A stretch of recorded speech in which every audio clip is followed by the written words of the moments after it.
I'm Julie Herman of Jaybird Quilts and Lazy Girl Designs, and welcome back to the Lily Sew Along. In our final video here today, we're going to go over variations. There's so many things that you can do with your Lily pocket purse to make it one of a kind. Things like adding Renaissance ribbon, using strapping for the handle, making an adjustable handle, adding a zippered pocket on the inside, and so much more. Let's get started.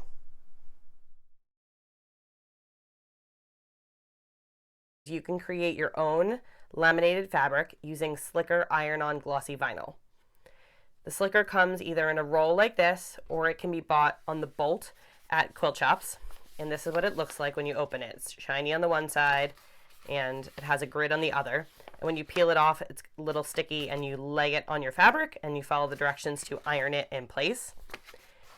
I will say when using slicker, it does kind of take away some of the drape of the bag because it definitely creates more structure with the fabric, but it is nice to have a waterproof option. The one thing I would do differently next time if I was going to use slicker is I would omit the back pocket, because a slicker to slicker pocket is very slick and it's really hard to put much of anything in here unless it's a single piece of paper. You know, a phone or a pen or things like that all get stuck with the slicker. But it is a nice, fun option, and if you're interested in learning more about slicker, we're going to do the Slicker Tote Sew Along in July.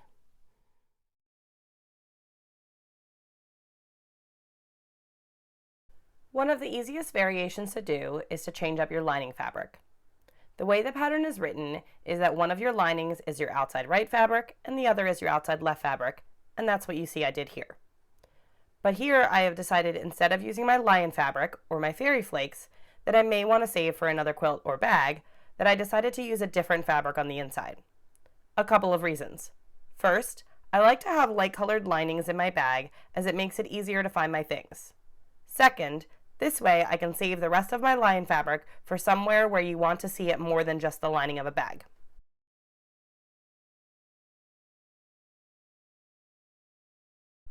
The bag is designed so that the inside of the back panel has 3 slip pockets, 2 larger ones, and 1 pen pocket. One variation is that you can add a zippered pocket behind those slip pockets. I'm going to show you how. So what I did here is I made the front part of a perfect pouch. I decided to use a zipper with a double pull, and that way I can keep my zipper centered in the inside of my bag and easily make it so I can reach inside. You'll want to follow the pattern directions for the large size perfect pouch. What you'll want to do next is to make sure that you do not layer everything before sewing the slip pocket divisions, because that would divide up your zippered pocket. First, we're going to trim down the height of our perfect pouch to match the height of the inside back of our bag. I'm going to measure this piece, and it measures 8 and a little more than 5/8 inches. So I'm going to measure and cut the height of my zippered pocket panel to 8 3/4 inches tall, so I have a little bit of wiggle room. So if you know me from quilting, you know that I generally do not use the lines on my mat when cutting pieces for quilting, but I do with bag making. Bag making is a little different and not as sensitive as the measurements that are needed when making a quilt. I'm going to count over 8 3/4 inches, and I'm just going to take this piece and lay it on top as a double check. Trim off that small excess. Now I'm going to take my zippered panel and my slip pocket piece and center them. I'm going to baste this in place and sew my slip pocket divisions. I've gone ahead and basted and sewn my pocket divisions so that I now have them in front of my zippered pocket. What I'm going to do is flip this piece over, and I can see here where my slip pocket piece is, and I'm going to take my lining piece and put the right side of my lining to the wrong side of my zippered piece, and I'm going to center it inside my basting stitches. Then I'm going to simply pin these together and head over to the machine to baste this all together, and then trim off the excess pocket pieces.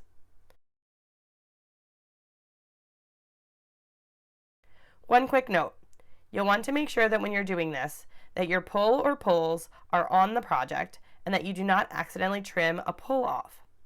The way perfect pouches are made, the pulls are off the end of the project and out of the way during the initial assembly. So just do a double check before any trimming that your zipper pull or pulls are on your project. I've gone ahead and basted everything together and trimmed off all of the excess. And now you can just treat this piece as if it is this piece and continue with the construction of the bag.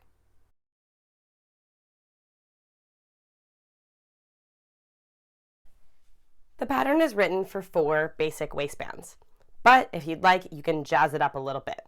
You can go ahead and add something like Renaissance ribbons. You can pick out a coordinating one or a contrasting one, sew it down the center, and give yourself a nice little bonus pop on the outside of your bag. The pieces with our batting are for our lining, so I'm not going to do it on those. The pieces with our interfacing are for the outside of our bag.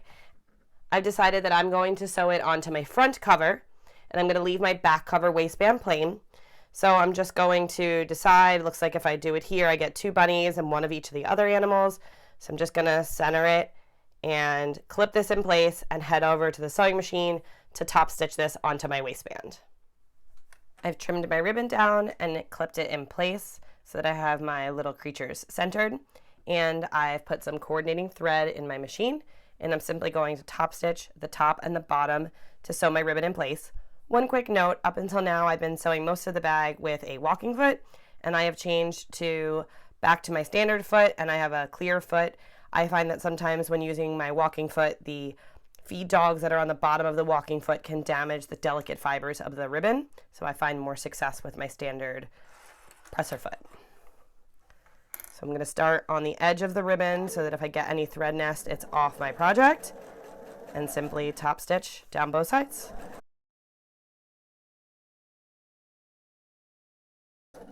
I'm going to reach the end. I'm going to sew down just to hold the end in place as well.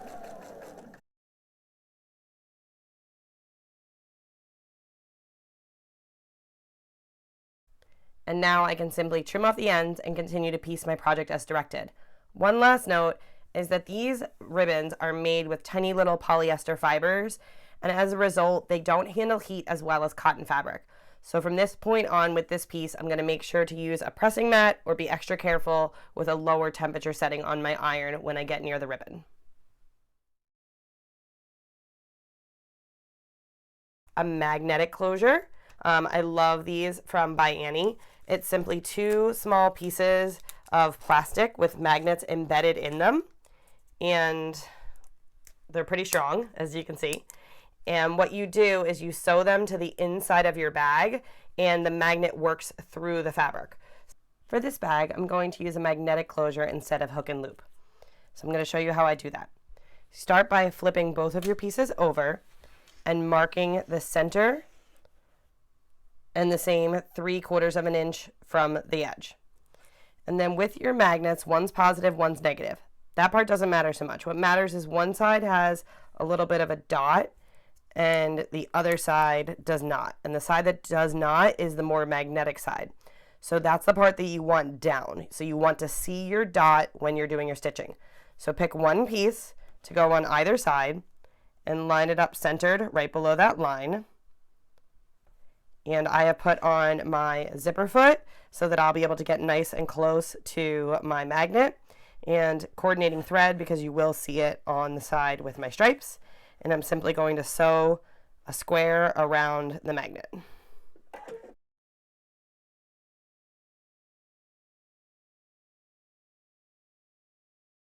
And now I'm going to repeat with the other half. One quick note, this magnet, if your plate is metal, may be pulled down to your plate like this, and it can make it sewing a little bit hard with it. You might have to push along with your feed dog, so keep that in mind. And it also is strong enough to pull your snips to it as well. So just quick little things to keep in mind.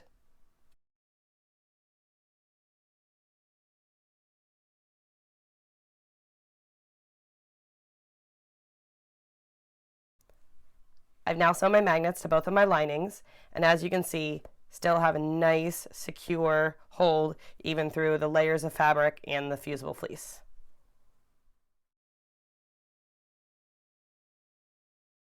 I'm now going to go over some variations for the handle. The first is the simplest.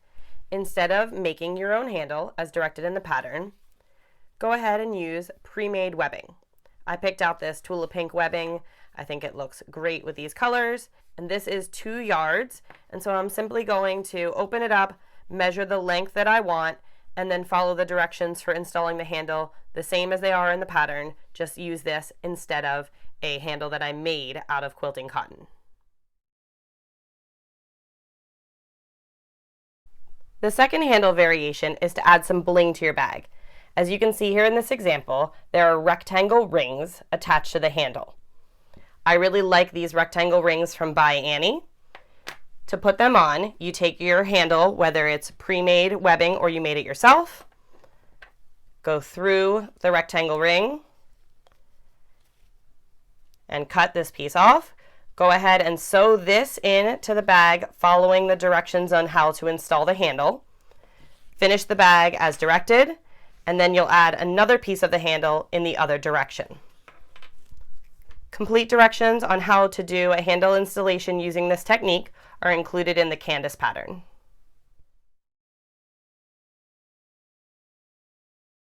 The third handle variation is to make an adjustable strap. As you can see here, an adjustable strap has 2 rectangles attaching it to the bag, and then a slider so that you can move and make your strap shorter or longer. You'll need longer to do an adjustable strap than to do a standard strap. You'll take your rectangle rings, take your strap, whether you're using strapping or strap that you made. You'll make tabs, sew across, install those tabs in your bag, and follow the rest of the directions to finish the bag. Then you open up your bag and you'll go ahead and do your adjustable slider. You'll need to go through the middle, cover up your raw edge, and you'll stitch along here. Then you'll go through the rectangle, so that's that here, through the rectangle, out, up, and around. Complete directions on how to do an adjustable strap are included in the Lexi Carryall pattern. Thanks so much for joining us for this sew along. We invite you to join our community Facebook group where you can share your Lily Pocket Purse. We've got more sew alongs planned for the summer season. Sign up for them, the link below. We're looking forward to sewing with you again soon.